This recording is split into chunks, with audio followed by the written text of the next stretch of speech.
Hello friends, मैं शैलेश स्वागत करता हूं आप सभी का आपके अपने स्टडी प्लेटफॉर्म परीक्षा रेस पर। दोस्तों, UP triple SC video exam 2023 बेहद करीब है। उम्मीद है आप लोग की तैयारी बहुत बेहतर चल रही होगी।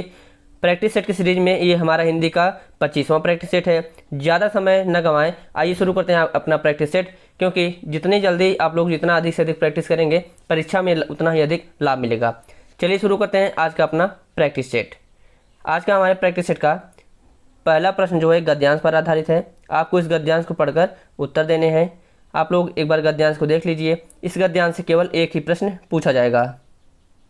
उम्मीद है गद्यांश पढ़ लिए होंगे। इससे जो प्रश्न पूछा गया है कि गद्यांश में प्रयुक्त आचार शब्द से क्या तात्पर्य है। देखिए, वैसे दैनिक जीवन में आप आचार विचार या फिर आचार व्यवहार शब्द को अक्सर सुनते होंगे। आचार का मतलब होता है कि किसी का आचार या फिर किसी का व्यवहार। तो आचार का जो तात्पर्य होता है वो व्यवहार से होता है। आइए दूसरा प्रश्न देखते हैं। 2 से लेकर 5 तक के प्रश्न जो हैं हमारे, ये गद्यांश पर आधारित है। आपको इस गद्यांश को पढ़कर इसके उत्तर देने होंगे। आइए एक बार आप लोग गद्यांश को देख लीजिए। आप लोग इसे पास करके पढ़ सकते हैं। इसके बाद हम लोग देखते हैं प्रश्नों को। देखिए दोस्तों, एग्जाम में सबसे पहले आप प्रश्नों को पढ़िएगा, उसके बाद जो है गद्यांश को पढ़िएगा। क्योंकि कई बार ऐसा होता है, अगर जैसे 5 प्रश्न पूछा गया है आपके गद्यांश से, उसमें 2-3 प्रश्न ऐसे होते हैं जो आपको उसके उत्तर बिना गद्यांश पढ़े ही मालूम पड़ जाते हैं। और जो प्रश्न होते हैं, अगर आप जैसे पढ़ लेते हैं एक बार प्रश्नों को, आपको उस शब्द को ढूंढना बहुत आसान हो जाता है। तो सबसे पहले आप प्रश्न को पढ़ना है, उसके बाद जो है गद्यांश को पढ़ना है। तो आइए देखते हैं जो दूसरा प्रश्न है क्या कहता है। सांख्य तथा मीमांसा की गणना किसमें होती चली आई है। ये जो सांख्य मीमांसा है, इसकी गणना जो है नास्तिक दर्शन में होती आई है। दूसरा प्रश्न है, यहाँ पे डैश है, रिक्त स्थान इसको भरना है। और ईश्वर की सत्ता में विश्वास नहीं करते। यानी यहाँ पे आपको बताने हैं कि 2 धर्म हैं जो ईश्वर की सत्ता पर विश्वास नहीं करते हैं। वो कौन कौन से हैं।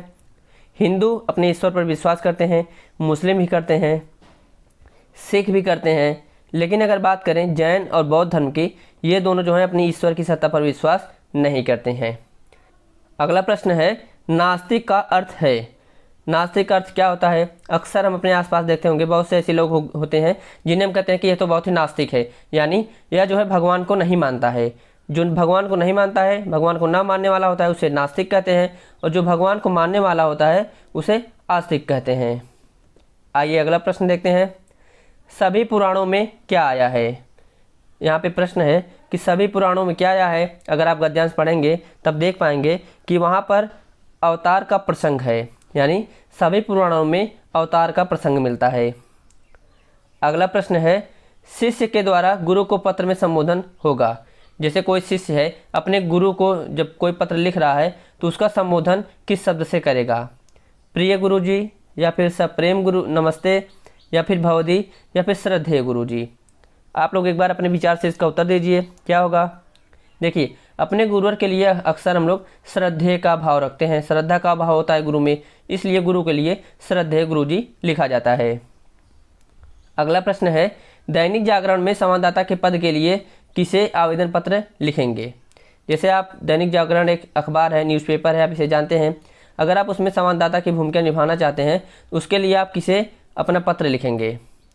तो आप लिखेंगे संपादक महोदय को। जो पत्र उस पत्र के संपादक होते हैं, आप उन्हें पत्र लिखेंगे और आप वहाँ पे अपने आवेदन को देंगे। अगला प्रश्न है, व्यवसाय संबंधी पत्र में संबोधन क्या होता है। जैसे आप कोई भी व्यवसायिक पत्र लिखते हैं, उसमें जो संबोधन होता है सामने वाले को, वो आप किस शब्द से करते हैं। परम पूज्य, ये परम पूज्य नहीं होता है। प्रिय, ये भी नहीं हो सकता है। आदरणीय, जो हमारे लिए आदरणीय होता है, ये सब ना होकर वहाँ पर होता है महोदय। यानी विकल्प 20 का सही उत्तर होगा। व्यवहार यानी व्यवसाय में महोदय शब्द का प्रयोग किया जाता है। अगला प्रश्न है, निम्न में से कौन जो है निक्षेपक की योग्यता नहीं है। एक निक्षेपक जो होता है उसकी योग्यता के बारे में पूछा गया है कि इसमें से कौन सा नहीं होता है। जो निक्षेपक होता है वह विवेकशील होता है, यानी बुद्धिमान होता है, धैर्यशील होता है, धैर्यवान होता है, परिपक्व होता है, मैच्योर होता है, उसका मस्तिष्क पूरी तरीके से विकसित होता है। इसके साथ साथ वह सहनशील होता है और दूरदृष्टिगामी होता है। पूर्वाग्रहित नहीं होता है। पूर्वाग्रही का मतलब होता है कि किसी भी चीज़ के लिए आपकी पहले से ही जो धारणा बनी होती है वह जो होता है पूर्वाग्रह कहलाती है। जो निक्षेपक होता है वो पूर्वाग्रही नहीं हो सकता। अगला प्रश्न है कंठ तालव्य कौन सा है। आपको यहाँ पे बताना है कि कंठ तालव्य से उच्चारित होने वाले इसमें से दो वर्ण कौन कौन से हैं। देखिए बात करें अगर उ और ऊ की, तो उ के साथ साथ अगर बात करें री और ट वर्ग, इसका उच्चारण होता है आपके मूर्धा से। अगर बात करें अ के साथ साथ क वर्ग के, तो इसका उच्चारण होता है आपके कंठ से। अगर बात करें ए की, तो इसका उच्चारण होता है कंठ तालव्य से। आइए अगला प्रश्न देखते हैं। प्रत्येक वर्ग का दूसरा और चौथा वर्ण क्या कहलाता है। तो यहाँ पर महाप्राण से संबंधित प्रश्न पूछा गया है। तो देखिए जो है ये दो प्रकार के होते हैं, एक होता है अल्प प्राण, एक होता है महाप्राण।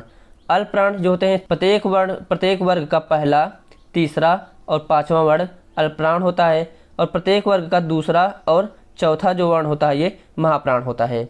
जैसे अगर आप क वर्ग को ले लें, तो क के साथ ग और अंग, ये तीन जो हैं आपके अल्प प्राण हैं, जबकि बात करें ख और घ, ये दो जो हैं आपके महाप्राण हैं। तो दूसरा और चौथा क्या होता है, ये महाप्राण होता है। अगर यहीं पे बात करें उच्छिष्ट व्यंजन क्या होते हैं, जैसे आप ड देखते होंगे और एक ढ देखते होंगे, जब इसके नीचे बिंदु लग जाती है इसे कहते हैं हम उच्छिष्ट व्यंजन। तो इसका उत्तर क्या होगा, ये महाप्राण दूसरा और चौथा वर्ण होता है। अगला प्रश्न है पाणिनीय शिक्षा में ध्वनियों को वर्गीकृत करने के कौन से 5 आधार स्वीकार किए गए हैं। यानी जो पाणिनीय शिक्षा है इसमें जो है ध्वनियों को वर्गीकृत करने के कौन से आधार स्वीकृत किए गए हैं। अगर उसमें देखेंगे आप पढ़े होंगे तो वहाँ पर होता है स्वर होता है, काल होता है, स्थान के आधार पर होता है, उच्चारण के प्रयत्न के आधार पर होता है और अनुप्रदान के आधार पर होता है। यानी जो इसका विकल्प होगा विकल्प डी आपका सही उत्तर हो जाएगा। आइए अगला प्रश्न देखते हैं। विकल्पों में से पुल्लिंग शब्द का चयन कीजिए।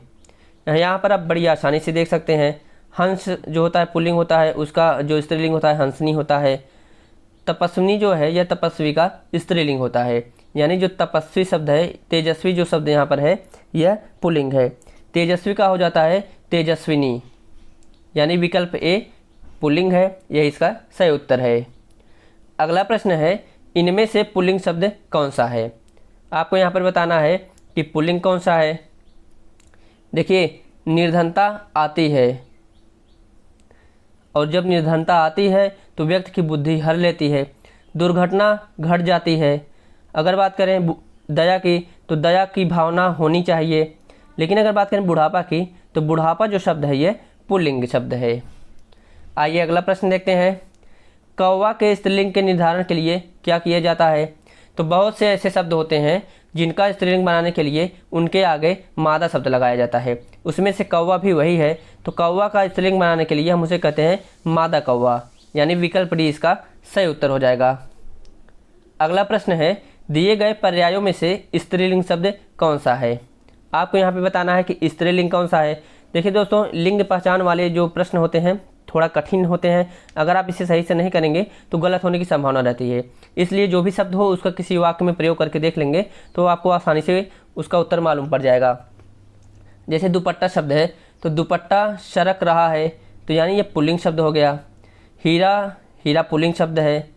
अगर यहाँ पर बात करें कि प्रकृति की, प्रकृति जो है स्त्रीलिंग शब्द आ जाती है। जैसे प्रकृति का स्वभाव है, प्रकृति ऐसे बदलती रहती है, यानी विकल्प ए इसका सही उत्तर हो जाएगा। अगला प्रश्न है विपद जाल में आपको बताना कि संधि कौन सी है। विपद प्लस जाल, जब भी ऐसे शब्द होते हैं जैसे हलंतता होता है उसके बाद ज या फिर छ अगर जैसे आते हैं, तो वहाँ पर जो ये आधाता होता है यह उसी शब्द के आधे अक्षर में बदल जाता है। यह आधाता है जो ज में बदल जाता है। तो यहाँ पर कौन सी संधि हो रही है, तो आप देख रहे हैं यहाँ पर स्वर का कोई भी यहाँ पर प्रयोग नहीं हो रहा है, यानी यहाँ पे पूछेगा कौन सी संधि है, तो ये हो जाएगी व्यंजन संधि। विपद प्लस जाल से मिलकर बन जाता है विपद जाल, और यहाँ पर हो जाती है व्यंजन संधि। अगला प्रश्न है गायक का संधि विच्छेद क्या है। देखिए यहाँ पर सबसे पहले आपको बता दें, यहाँ पे अगर संधि विच्छेद करेंगे तो ये हो जाता है गय प्लस अक, गय प्लस अक से मिलकर बनता है गायक, और यहाँ पे जो संधि हो जाती है यह हो जाती है अयादि संधि, अयादि संधि। अगला प्रश्न है स्वर संधि का उदाहरण है। इसमें से कौन सा स्वर संधि का उदाहरण है, आपको इसका जो है उत्तर देना होगा। जैसे अगर आप किंचित को देखेंगे तो ये होता है किम प्लस चित, यानी किम प्लस चित से मिलकर बनता है किंचित, यानी यह जो है व्यंजन संधि है। नीरस जो होता है ये नी प्लस रस से मिलकर बनता है, यानी यह विसर्ग संधि हो जाती है। यहाँ पर जो अन्वय है, अन्वय यह अनु प्लस अय से मिलकर बनता है, यानी यहाँ पे छोटा उ है, छोटा उ जो है व में बदल जाता है, आ की मात्रा आकर उस पर लग जाती है तो वह पूरा व में बदल जाता है। जो आधा ना होता है वहाँ पर इस पर जो है आधा ना के रूप में लग जाता है। तो यहाँ पे विकल्प ए इसका सही उत्तर हो जाएगा। अन्वय में अनु प्लस अय से मिलकर बना है संधि, और यह संधि है स्वर संधि। इसमें भी पूछ ले कौन सी संधि है, तो ये हो जाती है यड़ संधि। अगला प्रश्न है मनोरथ का संधि विच्छेद होगा। मनोरथ का संधि विच्छेद होता है मनः प्लस रथ, मनः प्लस रथ से मिलकर बनता है मनोरथ।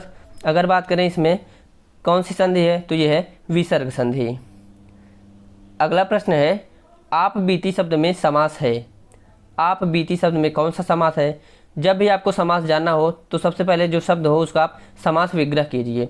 जब आप इसका समास विग्रह करेंगे तो आप देखेंगे ये हो जाता है आप बीती, हो जाता है आप पर बीती, बीती, यानी जहाँ कहीं भी आपको पर पे ऐसे शब्द दिखते हैं वहाँ पर हो जाता है अधिकरण, यानी यहाँ पर हो जाएगा तत्पुरुष समास। अधिकरण तत्पुरुष अगर पूरा दिया होता कि कौन सा तत्पुरुष है तभी हो जाता अधिकरण तत्पुरुष समास। में पे पर जब भी होता है, यहाँ पे भी होता है विसर्ग या फिर विभक्ति, वहाँ पर होता है तत्पुरुष, तत्पुरुष में भी अधिकरण तत्पुरुष। अगला प्रश्न है निम्न में से कर्मधारय समास का उदाहरण कौन सा है, यानी विशेषण, और उसके बाद जो दूसरा होता है यह विशेष्य होता है। अगला प्रश्न है निम्न में से कर्मधारय समास का उदाहरण कौन सा है। कर्मधारय समास में दो पद होते हैं, प्रथम पद विशेषण होता है और द्वितीय पद जो होता है ये विशेष्य होता है। आप यहाँ पर अगर यहाँ पर समास विग्रह करेंगे तब आपको बड़ी आसानी से पता चल जाएगा कि किसमें जो है कर्मधारय समास है। जैसे अगर आप आ जन्म देखें तो आ प्लस जन्म, यानी पहला जो यहाँ पर शब्द है वो एक अव्यय के रूप में प्रयोग हुआ है, यानी अव्ययी भाव समास है। काम चोर जो होता है यह काम में चोर होता है या फिर काम से चोर होता है। अगर यहाँ पे बात करें किसमें कर्मधारय समास है तो यह हो जाता है प्रिय सखा, यानी प्रिय है जो सखा। यहाँ पे सखा जो है विशेष है, इसकी विशेषता यह है कि यह प्रिय है। जैसे श्री कृष्ण के प्रिय सखा कौन थे, तो वो थे सुदामा। तो कर्मधारय समास यहाँ पर कौन है, यह विकल्प है प्रिय सखा। इसका जो विग्रह होगा ये होगा प्रिय है जो सखा। आइए अगला प्रश्न देखते हैं। निम्न में से कौन सा निसंकोच में प्रयुक्त उपसर्ग है। यहाँ पर देखिए आप आधा सा पूर्ण सा है, तो जब आप इसका जो है संधि विच्छेद करते हैं तो ये हो जाता है निस प्लस संकोच, संकोच। जब भी आप किसी भी शब्द का संधि विच्छेद करें वहाँ पर ध्यान दीजिएगा कि जो शब्द होते हैं वो सार्थक होते हैं। तो यहाँ पर जो सार्थक शब्द है ये होता है संकोच, और यहाँ पर जो उपसर्ग लगा है ये है निस, निस प्लस संकोच से मिलकर बन जाता है निस्संकोच, यानी विकल्प इसका सही उत्तर हो जाएगा। अगला प्रश्न है पराजय में उपसर्ग है। जय शब्द है इसका मूल शब्द, इसमें जो है परा उपसर्ग लगा हुआ है, तो यहाँ पर उपसर्ग ही पूछा है तो विकल्प सी इसका सही उत्तर हो जाएगा। पराजय में परा उपसर्ग है। अगला प्रश्न है निम्नलिखित में से कड़वा का तत्सम शब्द कौन सा है। तो कड़वा शब्द जो होता है यानी उसे कटु कहते हैं। जैसे मधुर वचन है औषधि, कटुक वचन है तीर, कटु का मतलब हो जाता है कड़वा। अगला प्रश्न है गांठ का तत्सम रूप कौन सा है। गांठ होता है ग्रंथि, ग्रंथि को हम गांठ कह देते हैं। तत्सम शब्द वे शब्द होते हैं जो संस्कृत भाषा के शब्द होते हैं और हूबहू हिंदी भाषा में प्रयोग किए जाते हैं। तो ग्रंथि शब्द जो है यह तत्सम है और जो गांठ शब्द है यह उसका तद्भव है। अगला प्रश्न है तद्भव से तत्सम बने सही युग्म को चिन्हित कीजिए। तो ध्यान देना है जो पहला शब्द होगा वो तद्भव होगा और दूसरा शब्द तत्सम होगा। पहला विकल्प देखें तो सत्तू, सत्तू तत्सम है जबकि सत्तुआ तद्भव है, लेकिन होना चाहिए पहले तद्भव। लौंग ये भी तत्सम है, उसके बाद तद्भव है। घोड़ा, घोड़ा जो है तद्भव शब्द है, इसका तत्सम घोटक है, यानी तद्भव पहले है तत्सम बाद में है, तो विकल्प सी इसका सही उत्तर हो जाएगा। ध्यान दीजिएगा प्रश्न में जो परीक्षा में ऐसे प्रश्न पूछे जाते हैं और कई बार हम जल्दी में परीक्षा के दबाव के कारण हम गलत उत्तर को चुन लेते हैं, इस चीज़ से आपको बचना होगा। अगला प्रश्न है इन प्रत्यय का प्रयोग किस शब्द में हुआ है? इन प्रत्यय, तो देखिए एक होता है पुजारी शब्द, जब पुजारी शब्द में इन प्रत्यय लग जाता है तो ये हो जाता है पुजारिन, यानी विकल्प ए इसका सही उत्तर हो जाएगा। अगर बात करें ऐसे कुछ और उदाहरण की, जैसे आप देखिए एक इसका उदाहरण है, जैसे हो गया जैसे माली, माली शब्द होता है, माली के बाद जब इन प्रत्यय लग जाता है तो ये मालिन हो जाता है। ऐसे ही और शब्द होते हैं, जैसे मान लीजिए नाग शब्द है, नाग शब्द है, इसके पीछे इन प्रत्यय लगाते हैं तो ये हो जाता है नागिन। तो इसका उत्तर हो जाएगा विकल्प ए। आइए अगला प्रश्न देखते हैं। आलपीन और गमला किस विदेशी भाषा के शब्द हैं? तो कई बार जो है ऐसे प्रश्न पूछे जाएंगे आपको कि कौन से शब्द जैसे देसी भाषा के हैं, विदेशी भाषा के हैं, तत्सम हैं, तद्भव हैं। तो आलपीन, गमला, इसके साथ साथ बात करें अगर आलमारी, तो ये सभी शब्द जो हैं ये पुर्तगाली भाषा के शब्द हैं। अगला प्रश्न है, हिंद महासागर में कौन सी संज्ञा है? देखिए जब भी संज्ञा पूछी जाएगी आपको ध्यान देना है, जैसे जातिवाचक संज्ञा होती है जो समूचे जाति का बोधक करती है या फिर समूचे जाति को बताती है। जैसे महासागर है तो महासागर कई हैं, अगर यहाँ पर केवल महासागर होता तो ये हो जाती जातिवाचक, लेकिन यहाँ पर स्पेशली पूछा है कि हिंद महासागर यानी पार्टिकुलरली पूछा है, तो यहाँ पर हो जाएगा व्यक्तिवाचक संज्ञा। अगला प्रश्न है, स्वतंत्रता सबको प्यारी होती है, वाक्य जो रेखांकित है यानी जो स्वतंत्रता शब्द है इसका आपको भेद बताना है। तो स्वतंत्रता क्या होती है? स्वतंत्रता होती है हमारे अंदर की भावना, यानी विकल्प 20 का सही उत्तर हो जाएगा। अगला प्रश्न है, संज्ञा के बदले जिन शब्दों का प्रयोग किया जाता है उन्हें क्या कहते हैं? तो आप बहुत ही आसानी से इसका जवाब दे सकते हैं। संज्ञा के बदले जब कोई शब्द प्रयोग किया जाता है उसे सर्वनाम कहते हैं। सर्वनाम का प्रयोग वाक्य में कैसे किया जाता है? जैसे मान लीजिए कोई भी व्यक्ति है उसका नाम है रामू, और किसी भी वाक्य में या फिर कोई हम रचना लिख रहे हैं, कोई पार्टिकुलर चीज़ लिख रहे हैं, उसमें अगर बार बार रामू शब्द आ रहा है तो हम उसके बार बार नाम उसका न लिखकर उसके स्थान पर जैसे सर्वनाम का प्रयोग करेंगे। जैसे रामू बहुत अच्छा लड़का है, वह खेलने में बहुत अच्छा है, तो यहाँ पर हम रामू बार बार न लिखकर उसके स्थान पर वह शब्द लिख दे रहे हैं, तो ये वह शब्द जो है इसका सर्वनाम हो जाता है।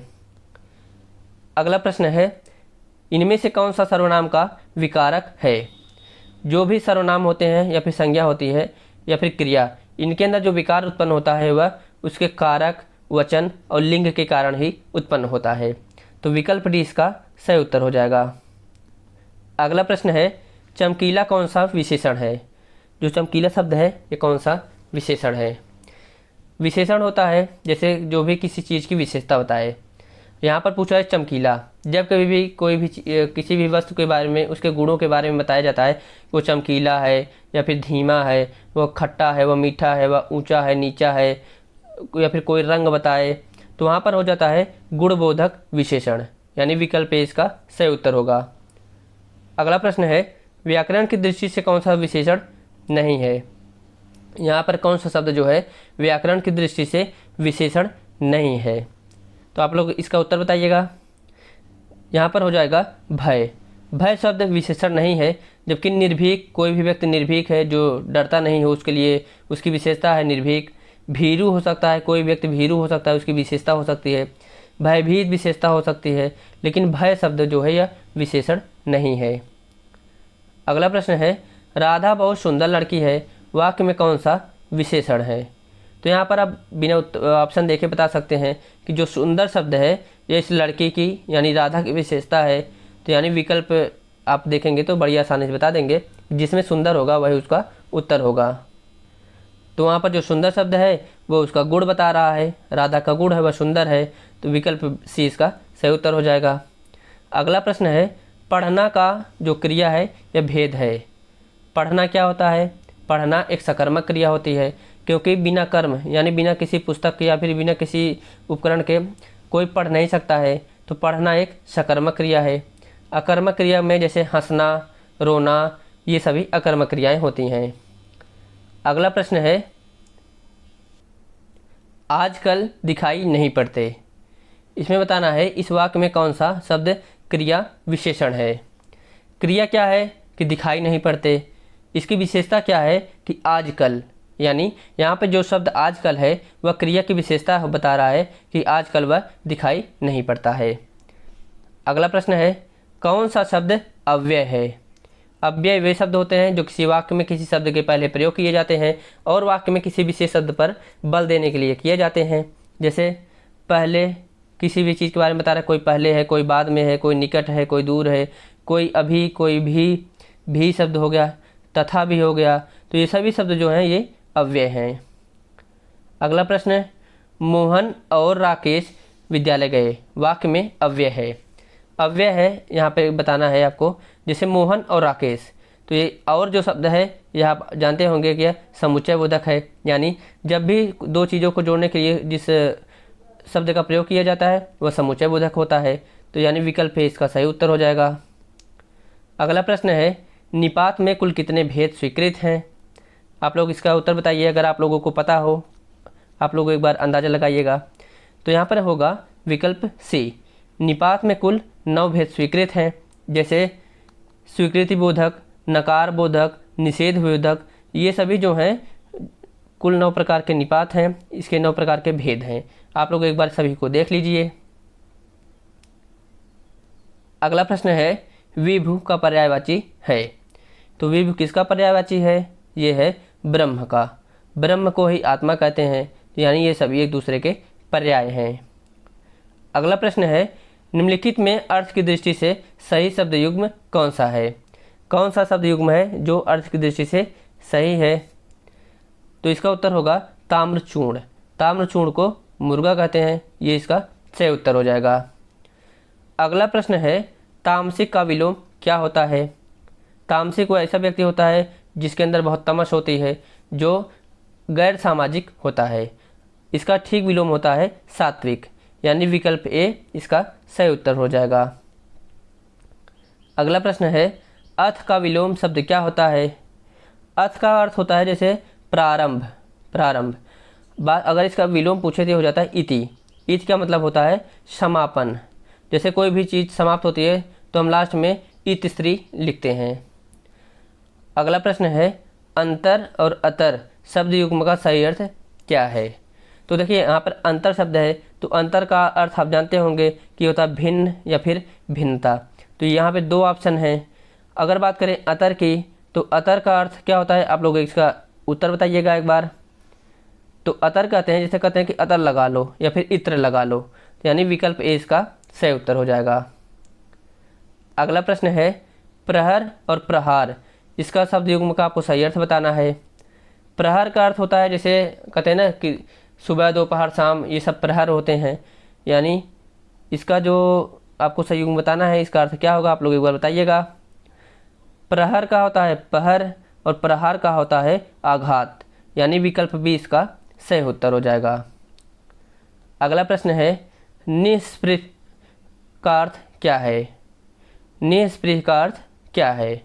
यानी जिसकी जो इच्छा रहित व्यक्ति होता है, जिसकी कोई इच्छा ही ना हो, उसे कहते हैं निष्प्रिय, यानी विकल्प ए इसका सही उत्तर हो जाएगा। इच्छा रहित व्यक्ति जो होता है, जो इच्छा रहित हो, उसे निःस्पृह कहते हैं। अगला प्रश्न है, निम्न में से कौन सा शब्द शुद्ध है? आप लोग इसका उत्तर बताइए। आप लोग के सामने ये शब्द बहुत बार पढ़ा होगा, वह शब्द शुद्धि से प्रश्न निश्चित ही पूछे जाएंगे। तो इसका सही उत्तर हो जाएगा श्रीमती। श्रीमती लिखकर इसके आगे किसी महिला का नाम लिखा जाता है। अगला प्रश्न है, निम्न में शुद्ध शब्द बताइए, इसमें से कौन सा शब्द शुद्ध है? यह बात अगर आपसे 10 बार पूछा जाए तो आप निश्चित ही मान के चलिए कि 90% आप इसके गलत उत्तर देंगे। विरहिणी इसका सही उत्तर होता है विरहिणी, यानी विकल्प सी इसका सही उत्तर होता है। ह और अड़ा दोनों पर जो है ई की मात्रा लगती है, ह पर छोटी की मात्रा लगती है। आप लोग सही से उच्चारण करेंगे विरहिणी, तो इसका सही उत्तर आपको मालूम पड़ जाएगा। तो आज का 50 प्रश्नों का सेशन यहीं पे समाप्त होता है। समय बिल्कुल कम है, इसलिए ज़्यादा समय न लेते हुए आपको बोलेंगे कि आप लोग अपनी प्रैक्टिस लगातार बनाए रखिए और परीक्षा में डटे रहिए। मिलते हैं अगले वीडियो में एक और प्रैक्टिस सेट के साथ। तब तक के लिए धन्यवाद। नमस्कार।